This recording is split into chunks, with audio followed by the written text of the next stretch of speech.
Every year, Apple sells hundreds of millions of devices around the world. Most people think that's how Apple became one of the richest companies on Earth. But what if I told you the iPhone isn't the whole story? In fact, one of Apple's fastest growing businesses is something most customers barely think about. And once you understand how it works, you'll never look at Apple the same way again. Chapter 1: The iPhone Empire. Apple is one of the most recognizable companies on the planet. Its products are everywhere: schools, coffee shops, airports, offices, homes, and at the center of it all is the iPhone. Since launching in 2007, the iPhone has become one of the most successful products ever created. Every year, millions of people upgrade to the newest model. And every year, Apple generates hundreds of billions of dollars in revenue. But here's the interesting part. Most people think Apple makes money when it sells an iPhone. And that's true, but Apple doesn't see the iPhone as just a product. It sees it as the beginning of a relationship. Because once someone buys an iPhone, they're far more likely to buy other Apple products. AirPods, Apple Watches, MacBooks, iPads. And that's exactly what Apple wants. The company isn't trying to sell you one device. It's trying to bring you into an entire ecosystem. A system where everything works together. And once you're inside that system, Apple has many more ways to make money from you. One of the biggest is something almost every iPhone user has used: the App Store. Chapter 2: The App Store. Think about how often you download apps. Games, social media, streaming services, photo editors, productivity tools. Almost everything you do on your phone involves an app. And almost every app on an iPhone comes through the App Store. That gives Apple enormous power. The App Store is basically a giant digital marketplace. Developers create the apps. Customers buy them. Apple owns the platform where it all happens. And whenever money is spent inside many apps, Apple often takes a percentage of the transaction. That means Apple can make money without creating the app itself. A mobile game sells virtual items. Apple earns money. A user subscribes to a premium app. Apple earns money. A creator pays for editing software. Apple earns money. Now multiply that by millions of transactions every single day. The result is a business that generates billions of dollars. And the App Store does something else that's incredibly important. It makes the iPhone more useful. The more apps available, the more people want an iPhone. The more iPhones Apple sells, the more developers create apps. The more apps that exist, the stronger the platform becomes. It's a cycle that keeps feeding itself. But even the App Store isn't Apple's biggest advantage. Because over the years, Apple has quietly built a business that generates money month after month. Its services business. Chapter 3: The Services Machine. Years ago, Apple depended heavily on hardware sales. Today, that's no longer the full story. One of Apple's fastest growing businesses is called services. And it's become one of the company's biggest money makers. Services includes Apple Music, iCloud, Apple TV+, Apple Arcade, Apple Care, Apple Pay, and several other products.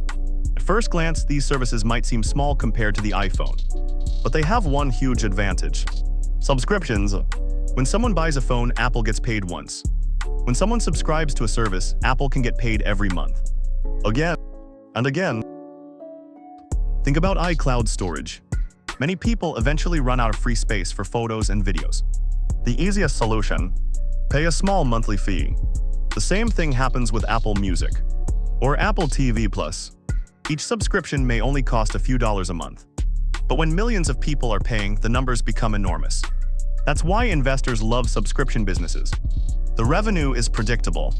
And Apple has hundreds of millions of users who are already inside its ecosystem, which makes it much easier to sell additional services. And those services become even more powerful because of Apple's biggest competitive advantage: its ecosystem. Chapter 4: The Apple Ecosystem. Imagine buying your first iPhone. Everything works great. Then you buy AirPods. They connect instantly. Later you buy a MacBook. Your photos automatically appear there. Your messages sync. Your notes sync. Then you buy an Apple Watch. Now your devices work together even more seamlessly. That's not an accident. Apple spends years designing products that work together as one connected system. The goal is simple: make life easier for customers. And it works, because the more Apple products someone owns, the more convenient the experience becomes. This creates something called ecosystem lock-in. Not because customers are trapped, but because leaving becomes inconvenient. If someone owns an iPhone, AirPods, an Apple Watch, a MacBook, and multiple subscriptions, switching to another company suddenly becomes a much bigger decision. Many people simply decide to stay. And that's incredibly valuable for Apple, because loyal customers often keep buying Apple products for years. Which leads us to one final question. Why are Apple customers worth so much money? Chapter 5: Why Apple customers are so valuable. Apple's most valuable asset isn't the iPhone. It's not the App Store. It's not even the ecosystem. It's the customers. Apple has one of the most loyal customer bases in the world. Many customers don't buy just one Apple product. They buy several, and then continue upgrading them over time. Think about a typical Apple customer. They buy an iPhone, later they buy AirPods, then a MacBook, maybe an Apple Watch. They pay for iCloud storage. They subscribe to Apple Music. A few years later, they upgrade their phone. Then they do it again. Over time, a single customer can spend thousands of dollars with Apple, sometimes far more. Now imagine hundreds of millions of customers doing the same thing. That's where Apple's real power comes from. The company doesn't just make money from one purchase.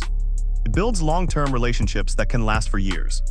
And because customers keep returning, Apple can continue growing even after selling hundreds of millions of devices. At first glance, Apple's business seems simple. Make great products, sell lots of them, make money. But underneath the surface, there's a much bigger machine at work. The iPhone brings customers into Apple's world. The App Store earns money from millions of transactions. Services generate recurring revenue every month. The ecosystem keeps everything connected. And loyal customers continue coming back year after year. That's why Apple isn't just a hardware company. It's a services company, a subscription company, an ecosystem company, and most importantly, a customer company.